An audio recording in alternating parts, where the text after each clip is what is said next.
This tool is saving my short film. If you are an independent creator that deals with animation or mocap data, you should try this. So the name of this app is Cascadeur, and it's an animation app that uses a little bit of AI to help you pose your characters, but it's the good kind of AI. It's not stealing from artists, it's helping artists achieve things faster. And the best part is, let's click here on buy.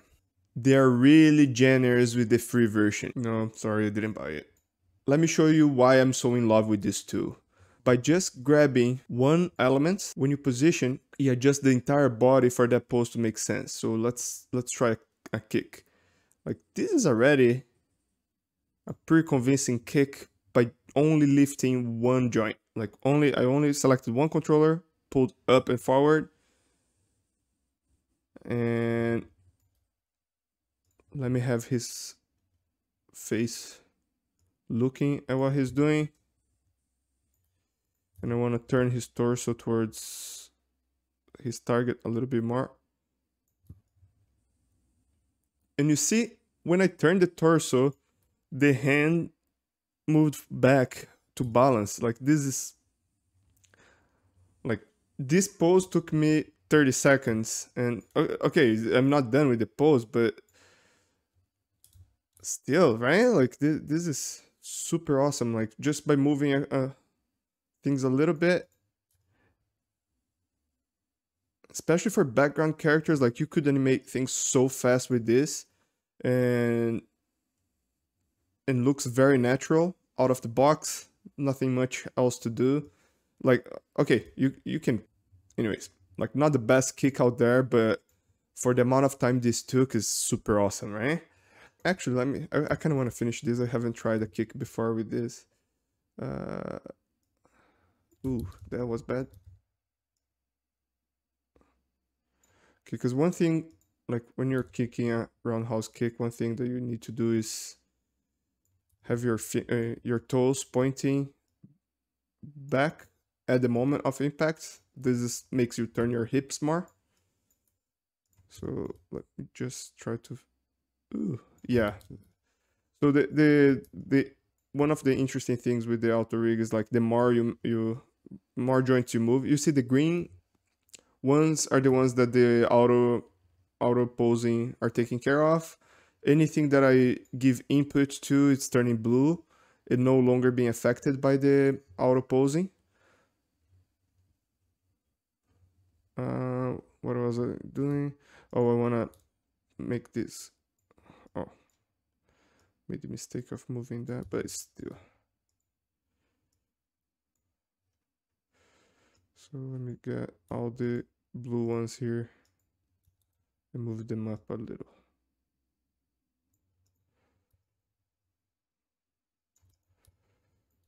Okay, it's not a perfect kick, but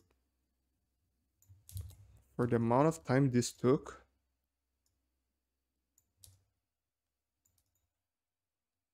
this is crazy. Okay, so next, and protecting the face a little bit, having the hand back. It's unbelievable how easy it is to pose with this tool. And I want to do the same thing for a punch. So hand for...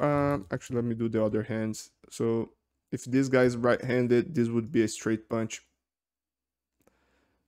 And again, the auto posing with fingers is only on the paid version, so I don't have it. So I'm not gonna close the fist. But okay, so if he's punching somebody in front of him, he should be looking at. And if it's a straight punch, this leg should be back. You see the other hand adjusting? Let me do it again. This is beautiful. Okay, so he should be more on the balls of his foot. Move that back. And I want this hand protecting his face. Do I move it out or just this point? Let's see. And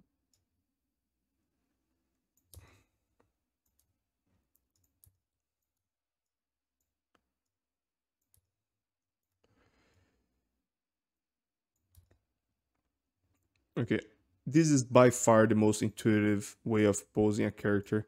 Even if you're not dealing with animation, if you're like a character artist like I am, if you apply a simple rig to your character, this thing recognizes any rig pretty much. It gives you a list when you import your character, and you just say, in my case, if things are named proper, you don't need to do anything. You just bring your rig here, it recognizes every bone, you press OK, it gives you the controls, and off you go. It works with Mixamo rigs, it works with Rigify. I tried with the Wonder Dynamics compatible rig that I use works here. So everything I tried here, it works out of the box without me having to change any of the input. So I don't know, thumbs up. Let's see how my character looks here. So my character rig has some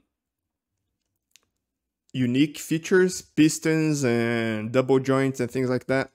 So because of those, a lot of those elements are now recognized by this rig. It's not just bone rotation information. It's also involved constraints and aiming and different more complex stuff. So because of that, I wasn't able to import the full rig. In my full rig, I think it's over the 120 joints that's allowed on the free version. So what I did is just like I deleted the pistons that hold the face up, and I deleted the pistons for the pelvis, and I deleted the joints for the double knee. And the good thing is all those that I deleted for the rig that I imported here, and I deleted some of the geo that goes with it too, right? All those things that I deleted in order to make this work on here are actually just automatic animation, so they don't need keyframes, so I can transfer the animation back no problem. So I'm just gonna replicate same thing. Let's do a jab this time instead. So left hand is up, right foot back, kind of facing the right way, looking at the target.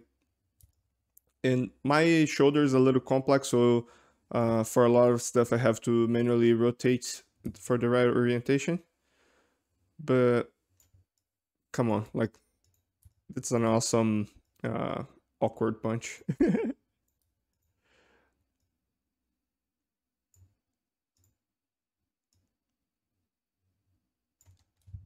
Oops. Yeah. Looks a little bit karate chop because of the straight hands, but come on. Like, this is great. So for any of the shots that I don't have mocap data for, I might use this instead of trying to mocap again.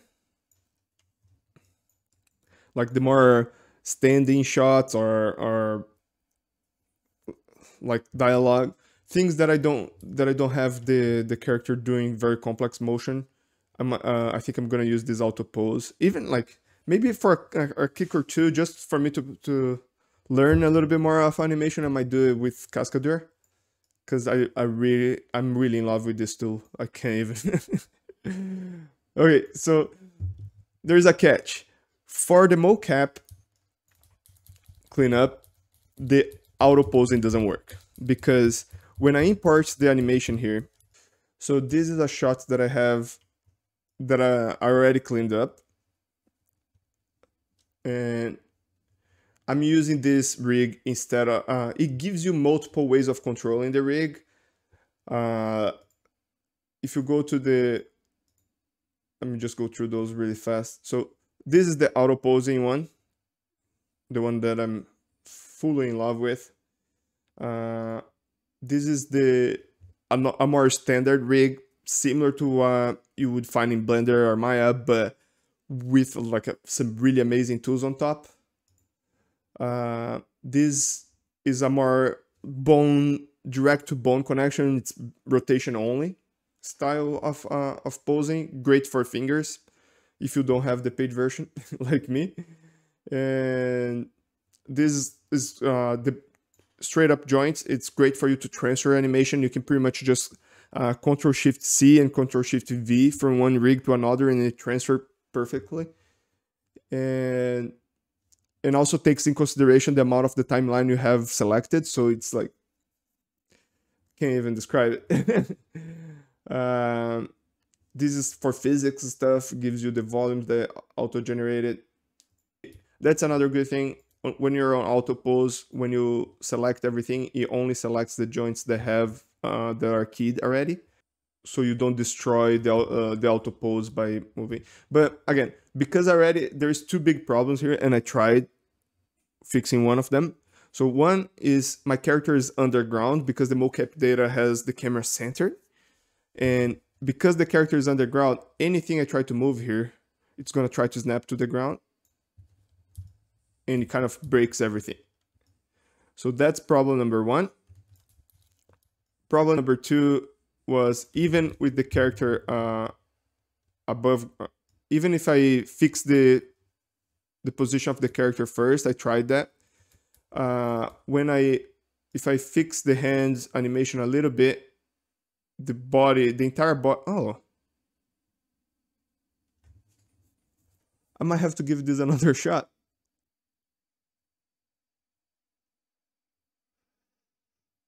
God damn it, this is so cool. I can't get over it. Yeah, anyways, because it interferes, it changes a lot of the mocap data that was there already. Like if maybe sometimes I just want to adjust the hands a little bit, and it's gonna adjust the body for the scene to make more sense. But then it's gonna be harder for me to make the work and match the footage that I have. Just because, let's say, sometimes the torso already matches, I just need to move the hand a little bit, but then it moves the entire thing. So auto posing is not the best for cleaning up mocap. That's a long-winded way of saying that. So if the part of the app that I'm the most excited about doesn't work for what I need right now, why I'm still using it, right? I should just jump to Blender and fix it in Blender. So the easy of use of the timeline, you make a track, it isolates the joints that are on that track. So I have a track for legs, and if I expand, I have a track for each leg. And same for the arms, head, and body. So when I do a keyframe on the legs layer here, on the legs track, the keyframe affects all the joints on the leg, not just the one. So for cleaning up animation, for cleaning up mocap, this is perfect. So this is number one, like just the easy of use of the timeline and of the types of interpolation between frames. Amazing. The second one is, if I select those joints and I move them, it's an IK rig, inverse kinematics. Now, if I select an extra one here and I rotate, it works like a FK rig. It's rotation based and movement based. You kidding me? Like, this is so good. So I can use IK, and on the same frame, I can keep adjusting as an FK without having to switch.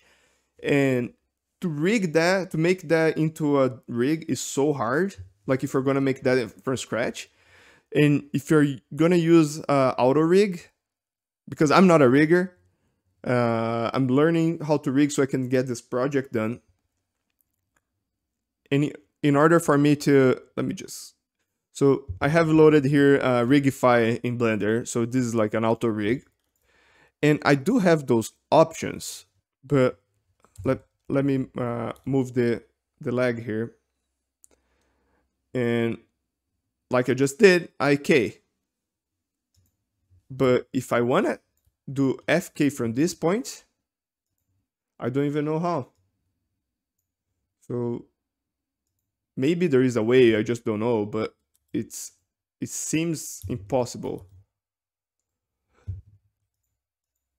But I know there is a switch. So let's go here to IK foot.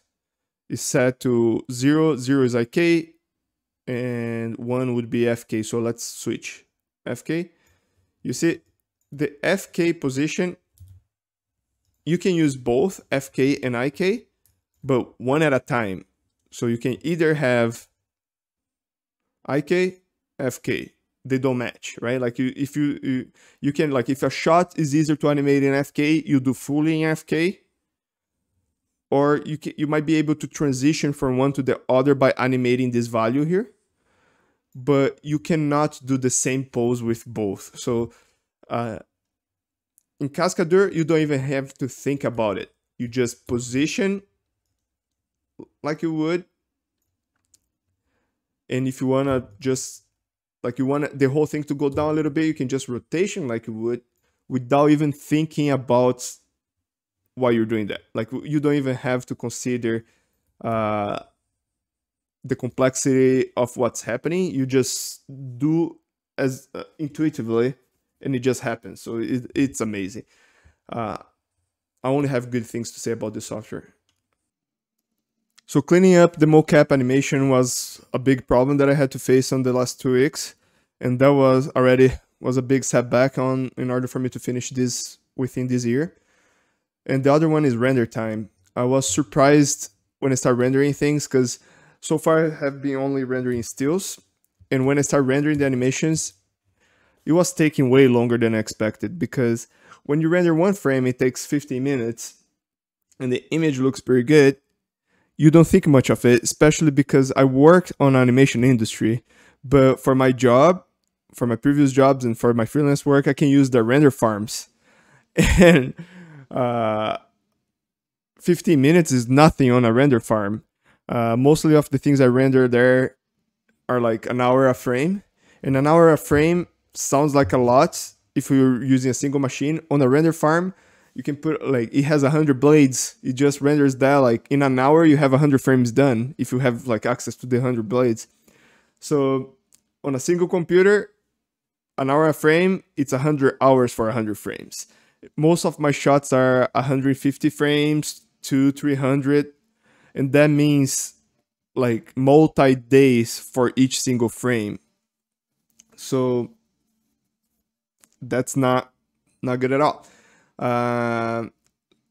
So I did a quick render test. On the left here is with 512 samples in cycles, and on the right is 128 samples.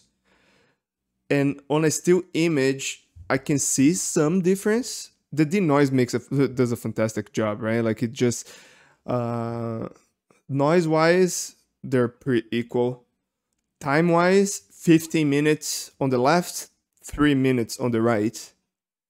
3 to 5 minutes on the right. So it's like under 3 times faster. Sorry, over 3 times faster.